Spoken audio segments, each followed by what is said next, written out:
All right, so today we're diving into something that's pretty relevant these days, international AI governance. Yeah. Like, what parts of AI development and use, like, really need to be tackled on a global scale? Right.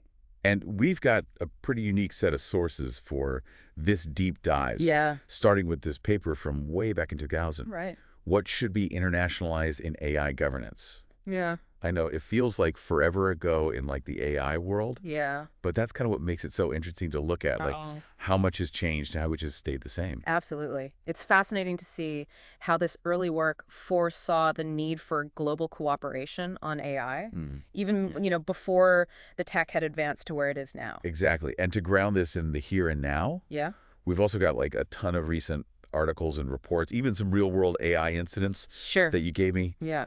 from the U.S.-China chip war to the EU's AI Act. Mm-hmm. So we've got a lot to unpack. You do.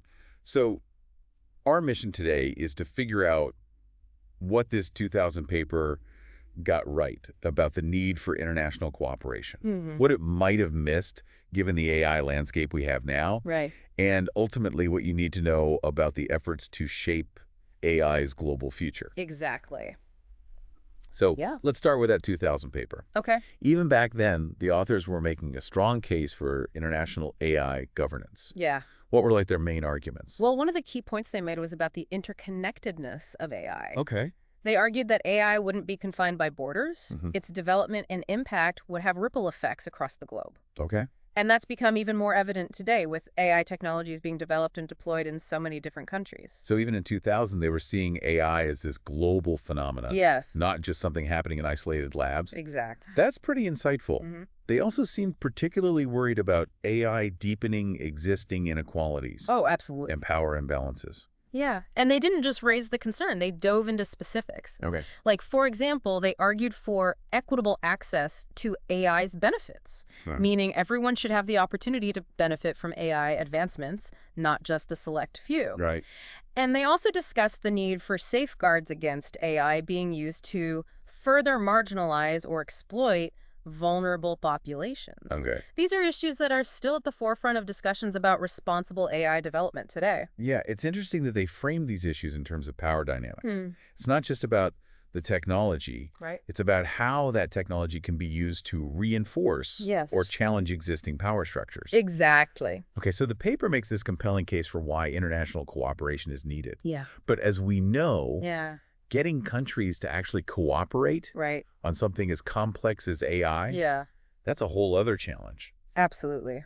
Our sources point to a number of obstacles, Okay. and national interests and competition are at the top of the list. Right. Like the U.S. and China in particular are locked in this AI arms race, each pouring billions into research and development, trying to secure dominance in this field. And it's not just about who has the most powerful AI either. Right. It's about who gets to like set the standards, the Yeah. rules of the road Yeah. for how AI is developed and used globally. Exactly. The restrictions on AI chip exports are a perfect example Yes. of how these national interests can create tension and undermine cooperation. Precisely. Those export restrictions aren't just about chips. Right. They're about limiting the ability of other countries, specifically China in this case, to develop advanced AI capabilities. And this directly impacts global AI development Okay. because it could lead to a fragmented AI landscape with different countries or blocks developing their own separate AI ecosystems, Right. potentially with incompatible standards and protocols. Oh, wow. Imagine if the internet had developed that way. That would be a nightmare. Right. And then on top of that, we have the issue of differing values Yes. and ethical frameworks. Yeah. How do you create like global rules for a technology Yeah. when countries have such different ideas about things like data privacy, Right. freedom of speech, Yeah. the role of government? This is where it gets really tricky. Yeah. Europe's GDPR, for example, Mm-hmm. emphasizes individual rights and data privacy, Okay. while China's approach prioritizes state control and surveillance. Right. Reconciling those fundamentally different philosophies on a global scale Yeah. is a monumental task. It's not just about finding a middle ground either. No. It's about understanding that these different approaches reflect deeper cultural and Yeah. societal values. Exactly. There's no easy way to simply harmonize them. Right. So we've got these geopolitical tensions, Hmm. these fundamental differences in values and ethics. Yeah. And then there's the sheer technical complexity of AI itself. Right. It's like trying to regulate a moving target. Yes. By the time you agree on rules for one type of AI system, the technology's already evolved into something new. That's exactly right. The rapid pace of AI innovation makes it incredibly challenging to establish stable and enforceable international agreements. Yeah. It's not like regulating the airline industry where Right. the technology changes relatively slowly. Hmm. With AI, you're dealing with algorithms and systems that are constantly learning and adapting, Right. which means the rules and regulations need to be flexible and adaptable as well.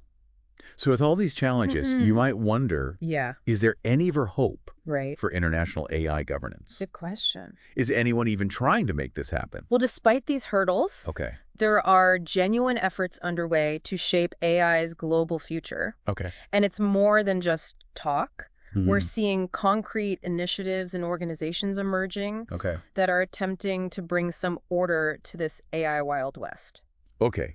So let's talk about what those efforts actually look like. What are some of the key initiatives and organizations that are trying to tackle this challenge? Well, one of the most significant developments has been the OECD AI principles, Oh, right. developed by the Organization for Economic Cooperation and Development. Mm-hmm.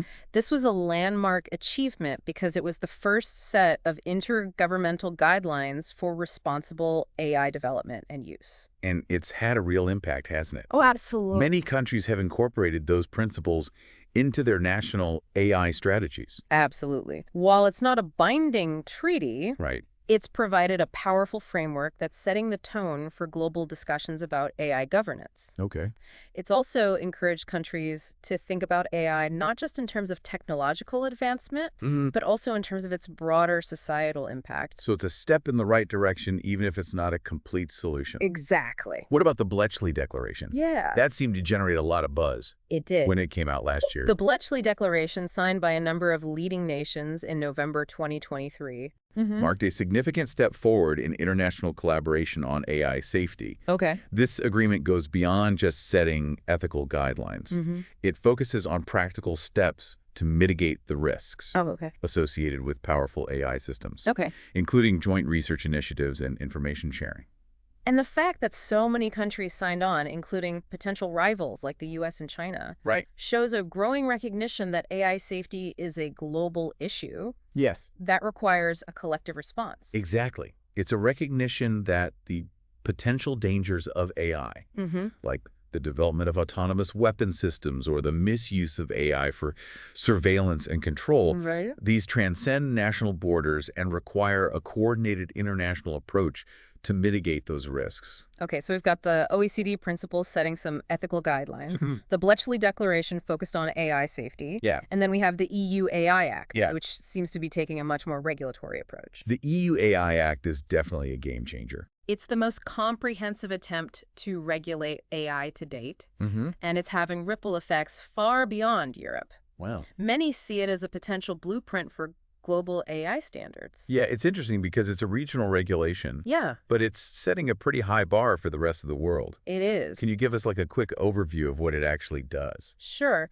The EU AI Act classifies AI systems into different risk categories, Okay. with higher risk systems subject to stricter regulations. Okay. For example, AI systems used in critical infrastructure, Mhm. law enforcement, or healthcare would face more stringent requirements for transparency, accountability, and human oversight. Okay. The goal is to ensure that AI systems used in Europe are safe, ethical, and respect fundamental rights. So it's not about banning AI altogether. Right. It's about setting clear rules and safeguards Exactly. to ensure it's used responsibly. Precisely. And one of the things that makes the EU AI Act so significant Yeah. is that it's not just about regulating European companies. It also applies to any company that wants to sell or deploy AI systems in the European market. Oh. So this means that companies around the world are having to pay attention to the EU's rules, Okay. which is influencing global discussions about AI governance. So it sounds like the EU is trying to position itself as a leader in responsible AI development. That's certainly one way to interpret it. Yeah. The EU AI Act is a clear signal that they're taking this issue very seriously. Right. And are willing to take concrete steps to regulate AI, even if it means potentially impacting innovation or economic competitiveness. Right. Whether this will lead to a more fragmented AI landscape with different regions adopting their own distinct regulations, or whether it will ultimately push for greater international harmonization of AI rules remains to be seen. Yeah, it seems like these efforts, while promising, are still very much works in progress. Yes. AI governance is a marathon, not a sprint. That's a great analogy. International AI governance is a constant process of dialogue adaptation. And frankly, a lot of trial and error. Right. But that doesn't mean it's not happening. Okay. In fact, our sources point to some areas where international cooperation on AI is already producing tangible results. Okay. So let's move beyond the challenges and talk about where things are actually working. Sure. Where are we seeing successful international collaborations on AI? Yeah. And what can we learn from those successes? Okay. So let's dive into those success stories. Okay. It's not all doom and gloom, right? Definitely not. A great example is the International Scientific Report on the Safety of Advanced AI. Okay. This report was a collaborative effort bringing together top AI researchers from around the globe to pool their knowledge and expertise. And their goal was to develop strategies for mitigating the risks posed by powerful AI systems. And that kind of shared understanding is crucial. Absolutely. Especially when you're dealing with risks that could have global consequences. Right. Things like the potential misuse of AI for malicious purposes or the unintended consequences of AI systems that are designed to be beneficial but end up causing harm. Yeah. These aren't problems that any one country can solve on its own. Exactly. The report highlights how international cooperation is essential for identifying potential risks, developing safety protocols, and ensuring that AI is developed in a way that benefits humanity as a whole. It also demonstrates that despite geopolitical tensions, there's a shared recognition among scientists and researchers about the importance of responsible AI development. So we see scientists collaborating across borders, which is encouraging. Yes. What about on the practical side? Are there examples of international cooperation that are addressing real-world problems caused by AI? Absolutely. One area where we're seeing progress is in combating AI-enabled crime. This is a growing concern with criminals using AI for everything. From creating deepfakes to spread misinformation to developing sophisticated phishing scams that can trick even the most tech-savvy individuals. And these crimes don't respect borders, do they? Nope. A hacker in one country can easily target victims in another country. Right. So how are law enforcement agencies working together to address this? Well, international law enforcement cooperation is becoming increasingly important in this area. We're seeing agencies from different countries sharing information, coordinating investigations, and developing joint strategies to combat AI-enabled crime. They're also working together to develop new tools and techniques to detect and prevent these crimes. Can you give us a specific example of how this cooperation is playing out in the real world? Sure. One example is the collaboration between Interpol and Europol in tackling AI-driven fraud. They've established joint task forces that bring together experts from different countries to share intelligence, analyze trends, and develop countermeasures. They've also been working to train law enforcement officers around the world on how to investigate and prosecute AI-related crimes. So it sounds like they're building a global network to fight this new breed of tech-savvy criminals. Exactly. That's good to hear. Are there any other areas where we're seeing promising examples of international cooperation on AI? Another area that's worth highlighting is the development of data provenance standards. Data is the fuel that powers AI. And ensuring the quality, reliability, and ethical sourcing of that data is crucial. Imagine if an AI system used for medical diagnosis was trained on flawed or biased data. The consequences could be disastrous. That's a chilling thought. So how do you ensure that the data used to train AI systems is trustworthy and doesn't perpetuate existing biases or inequalities? This is where international collaboration on data provenance standards comes in. We're seeing initiatives like the Data and Trust Alliance, which brings together companies, organizations, and governments to establish shared standards for data sharing, labeling, and verification. The goal is to create a system where the origins and quality of data can be easily traced and verified, Right. ensuring that AI systems are built on a foundation of trustworthy data. So it's like creating a global certification system for data. Yes, So you know you're working with reliable information. exactly. How does this benefit me, the average person who may not be directly involved in AI development? Well, these collaborations are ultimately about building trust in AI systems Okay. by ensuring that AI is developed using high-quality, ethically sourced data and that there are mechanisms in place to prevent misuse. Okay. We can increase the likelihood that AI will be used for good and not for harm. Okay. This translates into safer, more reliable AI applications in healthcare, finance, transportation, and virtually every other aspect of our lives. So while the headlines often focus on the competition and rivalry in the AI space, Yeah. it's important to remember that international cooperation is happening, Right. and it's making a real difference in ways that impact all of us. Exactly. And it's not just about addressing the potential risks of AI. Hmm. It's also about realizing the full potential of this technology to address global challenges like climate change, poverty, and disease. It's easy to get caught up in the fear and hype surrounding AI, Right. but it's crucial to maintain a balanced perspective. Agreed. AI is a powerful tool, Mm. and like any tool, it can be used for good or for ill. Right. International cooperation is essential for ensuring that we steer AI development in a direction that benefits all of humanity. All right. We've explored the current landscape of international AI governance, both the challenges and the successes, Yeah. but this is a rapidly evolving field. Right. What are some of the things we should be watching for in the future?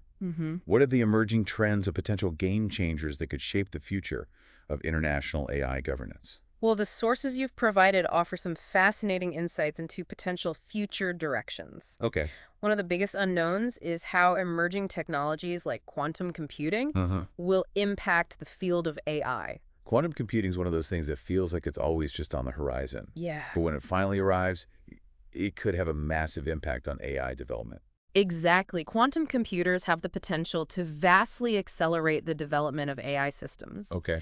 potentially leading to breakthroughs in areas like drug discovery, material science, and even the development of artificial general intelligence. But that power also comes with risks, right? It does. Could quantum computing make the challenges of AI governance even more difficult? It's certainly a possibility.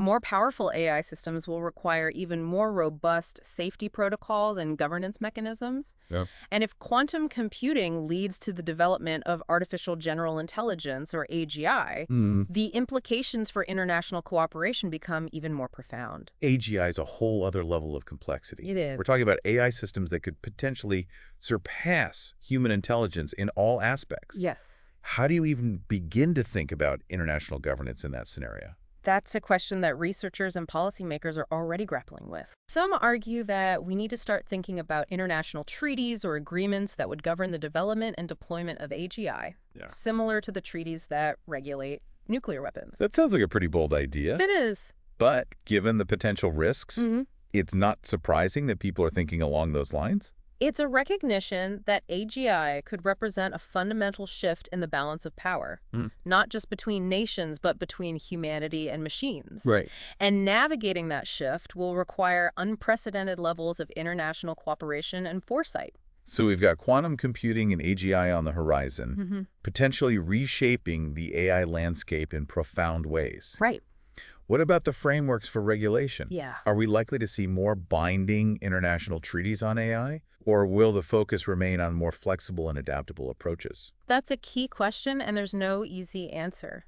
The current landscape is a mix of hard and soft law approaches, Okay. with binding treaties like the Bletchley Declaration coexisting alongside voluntary guidelines, like the OECD AI principles. Yeah, it seems like a one-size-fits-all approach is unlikely to work, Right. given the diversity of AI applications and the rapid pace of technological change. Exactly.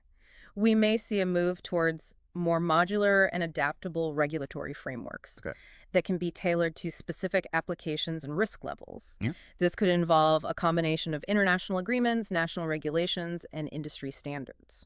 So it sounds like the future of AI governance is going to be as complex and multifaceted as AI itself. That's a safe bet. And it's not just going to be about governments and international organizations. Right. The role of non-state actors is going to be increasingly important. Right. We talked earlier about companies and organizations coming together to establish data provenance standards. Yeah. But that's just one example. How else are non-state actors shaping the future of AI governance? Well, we're seeing companies, research institutions, NGOs, and even individual citizens playing a more active role in shaping the development and use of AI. Organizations like the Partnership on AI are bringing together diverse stakeholders to develop best practices for responsible AI development. And they're having a real impact on how companies are thinking about the ethical implications of their work. So it's not just about regulation from the top down. Right. It's about fostering a culture of responsibility within the AI community itself. Exactly. And that's where individuals can make a difference as well. Okay. Whether it's advocating for ethical AI development, supporting organizations that are promoting responsible AI, Right. or simply being informed consumers and making conscious choices about the AI systems we use, Right. we all have a role to play in shaping the future of AI. Okay, so we've covered a lot of ground here. We have. We've gone from the early calls for international AI governance Yeah. to the current landscape of challenges and successes. Mm-hmm. And we've even peeked into the future Right. at some of the emerging trends that could reshape this field in the years to come. Yes. I think it's time to bring this back to our listener. Okay. Why should they care about this global AI chess match? Right. How does this impact their life? That's a great question, and it's one that everyone should be asking themselves. AI is no longer a futuristic concept. It's here and now, and it's increasingly intertwined with our lives. Yeah. Think about the algorithms that curate your social media feeds, Okay. the AI-powered assistants you interact with, the facial recognition systems you encounter. Right. These are just a few examples of how AI is already shaping our experiences. And as AI becomes more sophisticated and pervasive, Yes. it's going to impact everything from healthcare and education to employment and transportation. Exactly. It's going to affect how we work, how we learn, how we communicate, how we access information, how we make decisions, and even how we define ourselves as human beings. It's not just about cool new gadgets anymore. No. It's about the future of our societies, our economies, Yes. and our very humanity. That's why understanding the forces that are shaping AI's global development and governance is so crucial. It's about being informed citizens, engaging in the conversations that are shaping our collective future, Okay. and recognizing that we all have a stake in this game. We can't just leave it to the experts, can we? Absolutely not. Whether it's staying informed about AI-related policies, supporting organizations that are promoting responsible AI, or simply being mindful of the ethical implications of the AI systems you interact with. Right. There are countless ways to contribute to a positive AI future. Don't underestimate the power of your voice and your choices. Every click, every purchase, every interaction you have with AI systems is a vote for the kind of AI future you want to see. So as we wrap up this deep dive, Yeah. we want to leave you with a question to ponder. Our sources paint a picture of a world where AI governance is less about finding a single perfect solution, Right. and more about ongoing adaptation and collaboration. It's messy, it's complex, Yeah. but it's absolutely crucial to get it right. Absolutely. So we ask you, What areas of international AI governance do you think are most crucial? Like out of everything we talked about, what stands out as like the most urgent or the most impactful? it's a tough question. It's one that we all need to really grapple with, individually and collectively. The decisions we make today, the conversations we have, the actions we take, these all have huge consequences for generations to come. This isn't just about bits and bytes. It's about shaping the future of humanity in the age of intelligent machines. Yeah, our sources offer a starting point, but they also highlight just how much is still unknown, Yeah. how much is still being debated, how much is still evolving. Absolutely. It's both exciting and a little daunting, isn't it? It's a unique moment in history. Yeah. We're not just passive observers. We have this opportunity, this responsibility to shape this technology and ensure that it's used to create a better future for everyone. So where do we go from here? Yeah. Like, what can our listener do armed with this knowledge, this awareness of the complexities and the possibilities? I'd encourage you to delve deeper into the sources we've talked about. Okay. Explore the topics that resonate with you, the questions that keep you up at night. Don't be afraid to challenge your own assumptions, to seek out diverse perspectives, to engage in thoughtful discussions with others. Yeah, this deep dive has only scratched the surface, and it's important to remember that. Right. But it's a starting point, Yes. a foundation for further exploration and understanding. Stay curious, Stay informed, and most importantly, stay engaged. The future of AI is not predetermined. It's being shaped right now, and we all have a role to play in ensuring that it's a future we can all be proud of. And on that note, we'll wrap up this deep dive. We hope you found it insightful, thought-provoking, and maybe even a little inspiring. Until next time, keep exploring, keep questioning, and keep pushing for a responsible and beneficial AI future for all